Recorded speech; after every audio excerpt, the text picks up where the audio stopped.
വാർത്തകൾ. ഷാർജയിൽ ഗൾഫ് മാധ്യമം കമോൺ കേരള പുരോഗമിക്കുന്നു. മോഹൻലാൽ ഉൾപ്പെടെ വൻ താരനിരയാണ് കമോൺ കേരളയിലേക്ക് എത്തുന്നത്.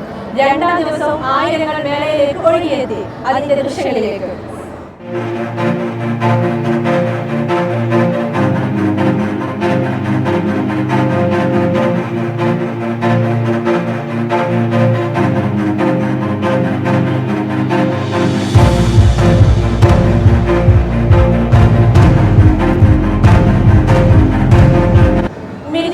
ഏറ്റവും വലിയ ഇന്ത്യൻ വാണിജ്യ സാംസ്കാരിക വിനോദമേളയാണ് ഗൾഫ് മാധ്യമം ഒരുക്കുന്ന കമോൺ കേരള.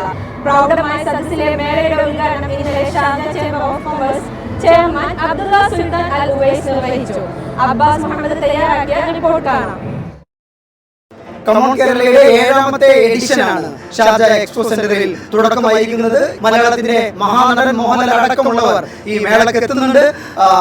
കഴിഞ്ഞ വർഷം ഏകദേശം 2.5 ലക്ഷത്തിലേറെ ആളുകൾ പങ്കെടുത്ത മേളയ്ക്ക് ശേഷമാണ് കൂടുതൽ മിഴിവോടുകൂടി കമോൺ കേരളയുടെ 7ാമത്തെ എഡിഷന് തുടക്കമാകുന്നത്.